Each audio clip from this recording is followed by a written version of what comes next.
Hello welcome to Tamil assessments club. So இன்றைக்கி நமக்கு எஸ்எஸ்சிலேருந்து sub inspector in Delhi police and CAPF so இதுக்கு வந்து நோட்டிஃபிகேஷன் கொடுத்துருக்காங்க. ஸோ முதல்ல இம்பார்ட்டன்ட் டேட்ஸ் பார்த்துருவோம். இம்பார்ட்டன்ட் டேட்ஸ் வந்து அப்ளிகேஷன்லேருந்து ஓப்பன் பண்ண ஆரம்பிச்சிட்டாங்க. நெக்ஸ்ட் மந்த் 16th வரைக்கும் இது ஓப்பனில் இருக்கும். 16ஆம் தேதி அக்டோபர் வரைக்கும். ஆன்லைன் ஃபீ வந்து 17ஆம் தேதி அக்டோபர் நீங்கள் பே பண்ணலாம். விண்டோ ஃபார் கரெக்ஷன் வந்து 24ஆம் தேதி உங்களுக்கு ஓப்பன் பண்ணி 26ஆம் தேதி வரைக்கும் ஓப்பன் வச்சுருப்பாங்க அக்டோபர். எக்ஸாம் வந்து நவம்பர் டு டிசம்பரில் நடக்கலாம். பட் இன்னும் எக்ஸாக்ட் டேட்ஸ் கொடுக்கல. பட் சீக்கிரம் சொல்லிடுவாங்க.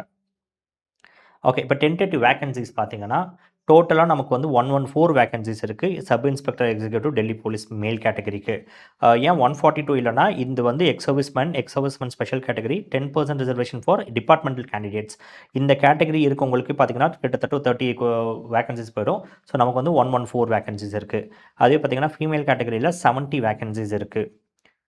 ஓகே, ஸோ சப் இன்ஸ்பெக்டர் சிஏபிஎஃப்பில் பார்த்தீங்கன்னா டோட்டல் வேகன்சி அப்படின்றது 2861 நமக்கு இருக்குது. இதில் வந்து மேல் கேட்டகரிக்கு பார்த்தீங்கன்னா 2651 இருக்குது.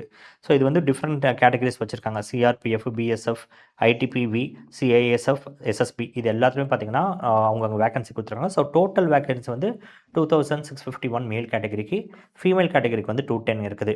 கிராண்ட் டோட்டலாக பார்த்தம்போது 2861 இருக்குது. பட் இதில் வந்து ஒரு 10% வந்து எக்ஸ் சர்வீஸ்மேன் கேட்டகரிக்கு எடுத்திருக்காங்க.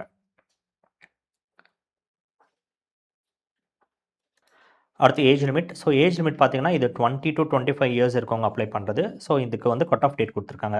ஸோ இப்போ நீங்கள் வந்து 25 இயர்ஸ் அப்படின்றதுனா மேக்ஸிமம் உங்களுக்கு 2/8/2000 இதுக்கு முன்னாடி நீங்கள் பிறந்திருக்கக்கூடாது. நீங்கள் 20 வயசு இருக்கீங்கன்னா 1/8/2025 இதுக்கப்புறம் நீங்கள் பிறந்திருக்கக்கூடாது. ஸோ உங்கள் டேட் ஆஃப் பர்த்ன்றது 2/8/2000க்கு முன்னாடி இருக்கக்கூடாது. அதே மாதிரி 1/8/2005க்கு அப்புறம் இருக்கக்கூடாது. ஏஜ் ரிலாக்ஸேஷன் இருக்குது. சப்போஸ் நீங்கள் எஸ்சிஎஸ்டி கேட்டகரியாக இருந்தீங்கன்னா உங்களுக்கு 5 வருஷம், ஓபிசிக்கு 3 வருஷம், எக்ஸ் சர்வீஸ்மேன் கேட்டகரிக்கு 3 வருஷம், அந்த மாதிரி சொல்லிட்டு ஒரு கேட்டகரிக்கு இங்கே கொடுத்துக்கிறாங்க. ஸோ இது ஒரு தடவை நீங்கள் பார்த்துக்கோங்க. ஸோ அப்ளிகேஷன் ஃபீ பொறுத்த வரைக்கும் 100 rupees தான். Women candidates, SC ST candidates, X serviceman category இது யாருக்குமே வந்து அப்ளிகேஷன் கிடையாது. அப்ளிகேஷன் ஃபீ கிடையாது. எக்ஸம்ஷன் கொடுத்துருக்காங்க. ஓகே, இப்போ ஸ்கீம் ஆஃப் எக்ஸாமினேஷன் அப்போ எக்ஸாமோட பேட்டர்ன் பார்த்தீங்கன்னா நமக்கு 4 கேட்டகரி நமக்கு எப்போவுமே இருக்க மாதிரி தான். இதில் வந்து 50 கொஷின் கேட்குறாங்க ஒரு கேட்டகரிலையும். டோட்டல் 200 கொஷனுக்கு நீங்கள் எழுதுறீங்க. 200 மார்க்ஸ். அப்போ ஒரு கொஷனுக்கு 1 மார்க்கு. 2 hours டைம் கொடுக்குறாங்க. ஆனால் 30 minutes வந்து செக்ஷனல் டைம். இப்போ இந்த 2 hours வந்து பிரித்து ஒருத்துக்குமே கேட்டகரிக்கு 30 minutes அவங்க கொடுத்துருக்காங்க. ஸோ அப்போ 30 minutes வரைக்கும் தான் உங்களுக்கு மேக்ஸிமம் டைம். இங்கிலீஷாக இருந்தாலுமே 30 minutes தான். அதே மாதிரி ஜிஎஸ்ஸாக இருந்தால் மேக்ஸாக இருந்தாலுமே 30 minutes தான். ஸோ பேப்பர் 2 வந்து நமக்கு 200 கொஷின் பேட்டர்ன் தான். ஸோ இதில் வந்து இங்கிலீஷ் வந்து 200 கொஷின்ஸ் கொடுப்பாங்க. 200 மார்க்ஸ்க்கு நீங்கள் எழுதுவீங்க. 2 hours டைம் கொடுத்துருப்பாங்க. அதே மாதிரி பார்த்தீங்கன்னா இதில் 0.25 மார்க்ஸ் வந்து உங்களுக்கு வந்து நெகட்டிவ் மார்க்ன்றது இருக்குது. நெகட்டிவ் மார்க்கிங் இருக்குது. இப்போ நீங்கள் என்சிசி கேட்டகரியில் இருக்கீங்கன்னா நீங்கள் வந்து என்ன சர்டிஃபிகேட் வச்சுருக்கீங்களோ அதுக்கேற்ற மாதிரி போனஸ் மார்க்ஸ் கொடுப்பாங்க. சி சர்டிஃபிகேட் இருக்கீங்கன்னா 10 மார்க்ஸு, பி சர்டிஃபிகேட்டுக்கு 6 மார்க்ஸு, ஏ சர்டிஃபிகேட்டுக்கு 4 மார்க்ஸ் இருக்குது. ஸோ அதே மாதிரி டியர் 2ல் பார்த்தீங்கன்னா அவங்க முக்கியமாக இப்போ என்ன சொல்லியிருக்காங்க, செக்ஷனல் மார்க் வந்து டியர் 2க்கு இருக்குன்னு சொல்லியிருக்காங்க. ஸோ 4 செக்ஷனாக இது வந்து பிரிப்பாங்க சொல்லியிருக்காங்க. So divided into 4 parts. இந்த 4 செக்ஷனில் ஒரு செக்ஷனுக்கும் 30 minutes டைமு. இப்போ இந்த டோட்டல் 200 இது வந்து நம்ம பேப்பர் 2க்கு சொல்லிட்டு இருக்கோம். ஸோ இப்போ இந்த 200 கொஷின்ஸும் அவங்க வந்து எப்படின்னா 4ஆக பிரிக்க போகிறாங்க. அப்போ மறுபடியும் 50-50யாக ஒரு செக்ஷன் வரும்.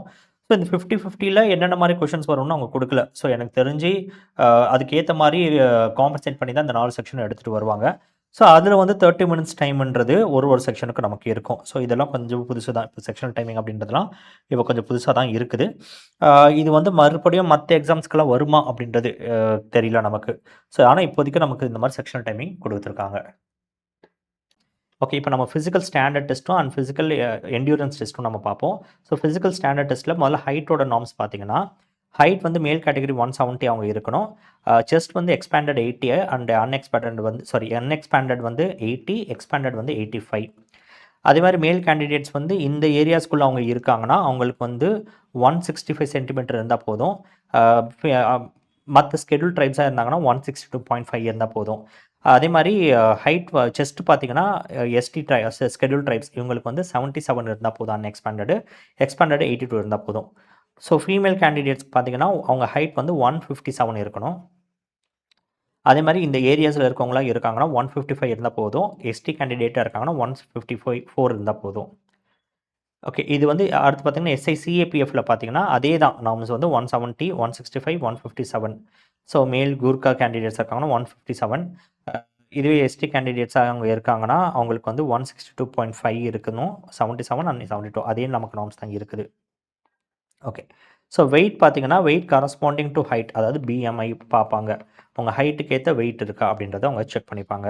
ஸோ அடுத்து ஃபிசிக்கல் என்டியூரன்ஸ் டெஸ்ட்டில் இப்போ மேல் கேட்டகரி பார்த்தீங்கன்னா, ஸோ 2 ரேஸ் இருக்குது. ஒன்று வந்து 100 மீட்டர் ரேஸு 16 செகண்ட்ஸில் கவர் பண்ணணும். அடுத்து 1.6 கிலோமீட்டர் ரேஸு 6.5 மினிட்ஸில் கவர் பண்ணணும்.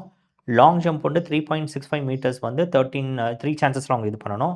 ஹை ஜம்ப் வந்து 1.2 மீட்டர்ஸ் வந்து 3 சான்சஸில் கிளியர் பண்ணணும். ஷார்ட் புட் வந்து 4.5 மீட்டர்ஸ் வந்து 3 சான்சஸில் கிளியர் பண்ணணும். ஃபீமேல் கேண்டிடேட் வரும்போது மறுபடியும் அதே 100 மீட்டர் ரேஸ் வந்து 18 செகண்ட்ஸ் வரைக்கும் டைம் கொடுத்துருக்காங்க. 900 மீட்டர் ரேஸ் வந்து 4 மினிட்ஸில். லாங் ஜம்ப் பார்த்தீங்கன்னா 2.7 மீட்டர்ஸ் வந்து 3 சான்சஸ். ஹை ஜம்ப் வந்து 0.29 மீட்டர்ஸ் வந்து 3 சான்சஸ். ஓகே. ஸோ அடுத்து மெடிக்கல் ஸ்டாண்டர்ட் டெஸ்ட்டு பார்த்தீங்கன்னா, இந்த மெடிக்கல் எக்ஸாமினேஷன்றது யாரெல்லாம் பேப்பர் 2 குவாலிஃபை ஆகுறாங்களோ அவங்களுக்கு தான் மெடிக்கல் எக்ஸாமினேஷன். முதல்ல ஐசைட் அவங்க என்ன சொல்கிறாங்கன்னா, நீங்கள் வந்து 6/6 to 6/9 இருக்கணுன்றது சொல்கிறாங்க. ஸோ 6/6 வந்து பெட்டர் ஐலையும் 6/9 வந்து வேர்ஸ் ஐலையும் இருக்கலாம். அதாவது 6/9 வரைக்கும் அக்செப்ட் பண்ணிப்பாங்க. இப்போ நார்மல் ஹியூமன் பீயிங் வந்து 6 மீட்டர்ஸில் இருக்கிறத பார்க்குறாங்க. உங்களால் 6 மீட்டர்ஸ் பார்க்க முடியும்னா அது 6/6. ஸோ நார்மல் ஹியூமன் பீயிங் வந்து 9 மீட்டர்ஸ் பார்க்க முடியாத உங்களால் 6 மீட்டர்ஸ் வரைக்கும் தான் பார்க்க முடியுதுன்னா அது வந்து வேர்ஸ் ஐன்னு சொல்கிறாங்க. ஸோ அப்போ என்ன சொல்கிறாங்கன்னா, உங்களோட ஒரு ஒரு 2 ஐலையுமே ஒரே மாதிரி ஐசெட் வராது. ஸோ இதில் வந்து பெட்டர் ஐ ஒரு வரும், அதே மாதிரி வீக் ஐ ஒன்றும் இருக்கும். இப்போ யாருக்கெல்லாம் ரைட் ஹேண்ட் இருக்கோ அவங்களோட ரைட் ஐ வந்து பெட்டர் ஐயாக கன்சிடர் பண்ணுவாங்க. லெஃப்ட் ஹேண்ட் இருக்கவங்களுக்கு லெஃப்ட் ஐ வந்து பெட்டர் ஐ. அப்படியே அதுக்கு ஆப்போசிட்டாக இருக்கிறது வீக் ஐ.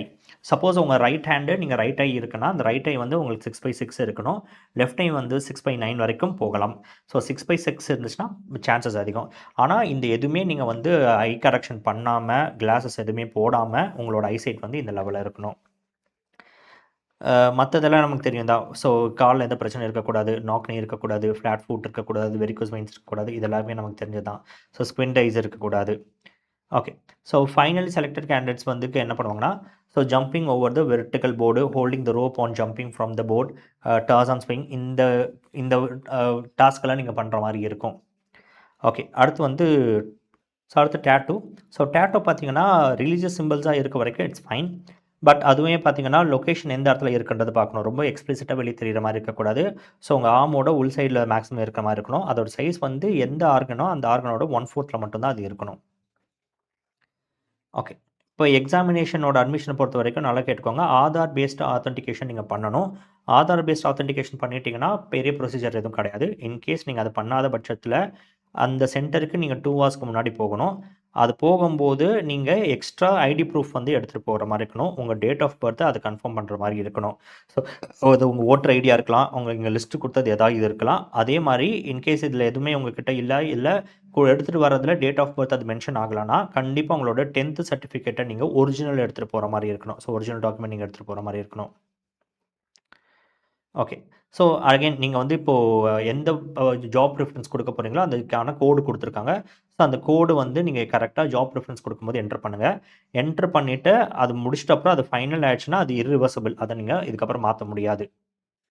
ஓகே. இப்போ இந்த எக்ஸாம்ஸ்க்கு நீங்கள் ப்ரிப்பேர் பண்ணுறதுக்கு நம்ம தமிழ் ஆஸ்பிரண்ட்ஸ் கிளப்பில் கம்ப்ளீட் கோர்ஸ்ன்றதை லான்ச் பண்ணியிருக்கோம். இந்த கம்ப்ளீட் கோர்ஸில் உங்களுக்கு தேவையான இங்கிலீஷ், மேக்ஸ், ரீசனிங், ஜிஎஸ் இந்த எல்லா டாப்பிக்குமே பேசிக்ஸ் வந்து நாங்கள் அட்வான்ஸ் வரைக்கும் உங்களுக்கு கவர் பண்ணியிருப்போம். ஸோ இந்த கோர்ஸ் நீங்கள் பர்ச்சேஸ் பண்ணிக்கிட்டிங்கன்னா உங்களோட ப்ரிப்ரேஷன்றதை எங்கேருந்து ஆரம்பித்து எப்படி எடுத்துகிட்டு போகணுன்றது உங்களுக்கு ஒரு கிளியர் கைடு இதில் இருக்கும். ஸோ அடுத்து பார்த்தீங்கன்னா இன்கேஸ் நான் ஆல்ரெடி ப்ரிப்ரேஷனில் இருக்கேன். ஸோ எனக்கு கம்ப்ளீட்டாக தேவைப்படாது, எனக்கு காம்போவில் தான் தேவைப்படணும். எங்களோட காம்போ கோர்சஸுமே இருக்குது. ஸோ இப்போ இங்கிலீஷும் மேக்ஸ் மட்டும்தானா இங்கிலீஷ் அண்ட் மேக்ஸ் ஒன்று இருக்கும். அதே மாதிரி GS and English, GS and மேக்ஸ்ன்ற காம்போ கோர்சஸும் இருக்கும். இல்லை எனக்கு ஒரே ஒரு கோர்ஸ் மட்டும் போதும், அதாவது ஒரே ஒரு சப்ஜெக்ட் தான் எனக்கு தேவைன்னா உங்களோட இங்கிலீஷ் கோர்ஸோ இல்லை மேக்ஸ் கோர்ஸோ இல்லை ஜிஎஸ் கோர்ஸோ நீங்கள் பர்ச்சேஸ் பண்ணிக்கலாம்.